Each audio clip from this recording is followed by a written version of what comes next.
Précis de théologie ascétique et mystique par Tanqueray, suite.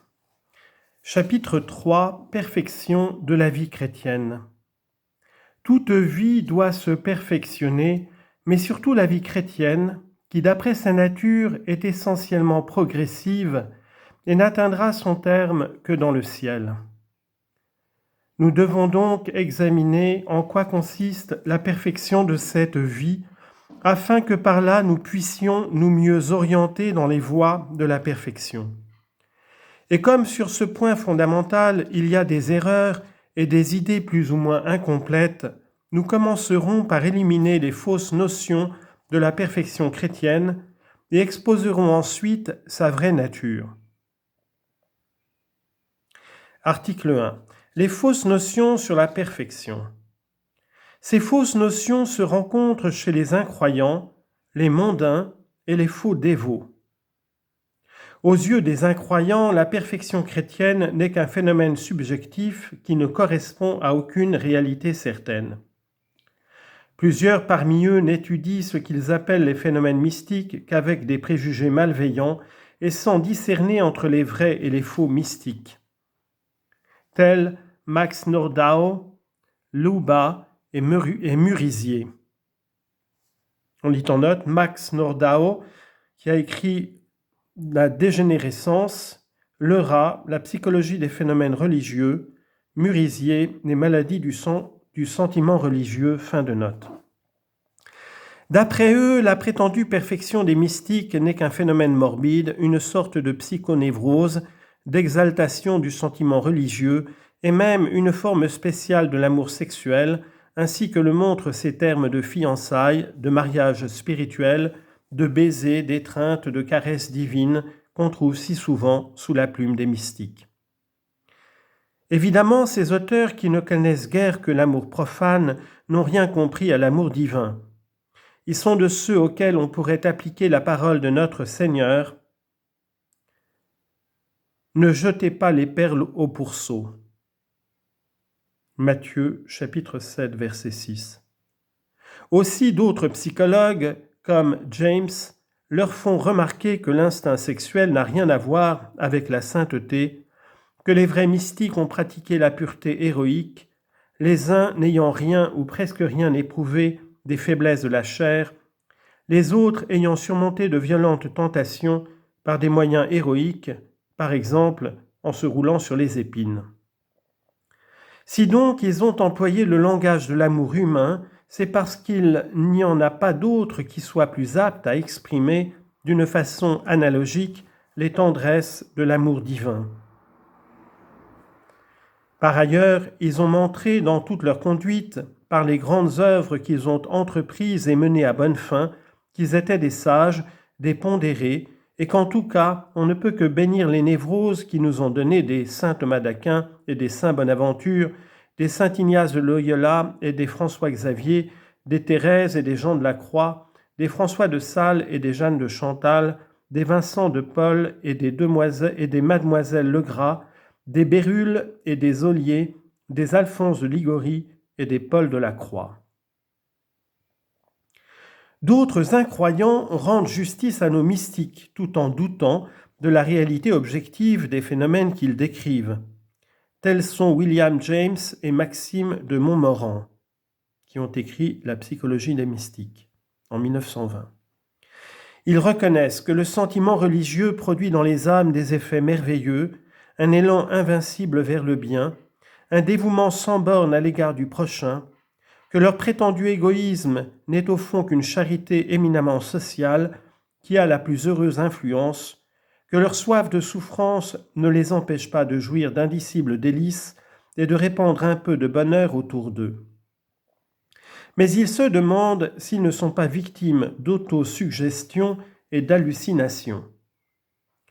À cela, nous dirons que des effets si heureux ne peuvent venir que d'une cause qui leur soit proportionnée, que dans son ensemble, le bien réel et durable ne peut venir que du vrai, et que si seuls les mystiques chrétiens ont pratiqué les vertus héroïques et produit des œuvres sociales utiles, c'est que la contemplation et l'amour de Dieu qui ont inspiré ces œuvres sont non des hallucinations, mais des réalités vivantes et agissante. On reconnaîtra l'arbre à ses fruits. Matthieu chapitre 7, verset 20. Les mondains même, quand ils ont la foi, ont souvent sur la perfection, ou ce qu'ils appellent la dévotion, des idées très fausses. Les uns regardent les dévots comme des hypocrites, des tartuffes, qui, sous le couvert de la piété, cachent des vices odieux ou des desseins politiques ambitieux, comme le désir de dominer les consciences et par là de gouverner le monde. C'est confondre l'abus avec la chose même, et la suite de cette étude nous montrera que la simplicité, la loyauté et l'humilité sont les vrais caractères de la dévotion. D'autres considèrent la piété comme une exaltation de la sensibilité et de l'imagination, une sorte d'émotivité bonne tout au plus pour les femmes et les enfants, mais indigne d'hommes qui veulent se conduire par la raison et la volonté. Et cependant, que d'hommes inscrits au calendrier des saints qui se sont distingués par un bon sens proverbial, une intelligence supérieure, une volonté énergique et constante. Ici encore, c'est donc confondre la caricature avec le portrait. Enfin, il en est qui prétendent que la perfection est une utopie irréalisable et par là même dangereuse, qu'il suffit d'observer les commandements et surtout de soulager le prochain, sans perdre son temps en des pratiques minutieuses ou à la recherche de vertus extraordinaires. La lecture de la vie des saints suffit à redresser cette erreur en montrant que la perfection a été réalisée sur terre et que la pratique des conseils, loin de nuire à l'observation des préceptes, ne fait que la rendre plus facile. Parmi les personnes dévotes elles-mêmes, il en est qui se trompent sur la vraie nature de la perfection, chacun la peignant selon sa passion et fantaisie, comme le remarque saint François de Sales dans son introduction à la vie dévote. Plusieurs, confondant la dévotion avec les dévotions, s'imaginent que la perfection consiste à réciter un grand nombre de prières et à faire partie de beaucoup de confréries au détriment même de leur devoir d'État, qu'elles négligent parfois pour faire tel ou tel pieux exercice et de la vertu de charité à l'égard des personnes de la maison. C'est substituer l'accessoire au principal, sacrifier la fin au moyen. D'autres s'adonnent au jeûne et aux austérités au point d'épuiser leur corps et de se rendre incapables de bien accomplir leur devoir d'État et se croient par là dispensés de la charité à l'égard du prochain, n'osant point tremper leur langue dans le vin, ils ne craindront pas de la plonger dedans le sang du prochain par la médisance et la calomnie. Ici encore, c'est se méprendre sur ce qu'il y a de plus essentiel dans la perfection et négliger le devoir capital de la charité pour des pratiques bonnes sans doute, mais moins importantes. C'est dans une erreur analogue que tombent ceux qui font de riches aumônes mais ne veulent pas pardonner à leurs ennemis, ou qui, leur pardonnant, ne songent pas à payer leurs dettes. Quelques-uns, confondant les consolations spirituelles avec la ferveur, se croient parfaits quand ils sont inondés de joie et pris avec facilité, et s'imaginent au contraire être relâchés quand ils sont envahis par les sécheresses et les distractions. Ils oublient que ce qui compte aux yeux de Dieu, c'est l'effort généreux et souvent renouvelé malgré les insuccès apparents qu'on peut essuyer. D'autres, épris d'actions et d'œuvres extérieures, négligent la vie intérieure pour se donner plus complètement à l'apostolat. C'est oublier que l'âme de tout apostolat est la prière habituelle qui attire la grâce divine et rend l'action féconde. Enfin, quelques-uns, ayant lu des livres mystiques ou des vies de saints, où l'on décrit des extases et des visions, s'imaginent que la perfection consiste dans ces phénomènes extraordinaires et font des efforts de tête et d'imagination pour y arriver. Ils n'ont pas compris que, au témoignage même des mystiques, ce sont là des phénomènes accessoires qui ne constituent pas la sainteté et auxquels il ne faut pas prétendre, que la voie de la conformité à la volonté de Dieu est beaucoup plus sûre et plus pratique. Ayant ainsi déblayé le terrain, nous pourrons plus facilement comprendre en quoi consiste essentiellement la vraie perfection. Article 2. La vraie notion de la perfection. État de la question. Pour bien résoudre ce problème, commençons par préciser l'état de la question.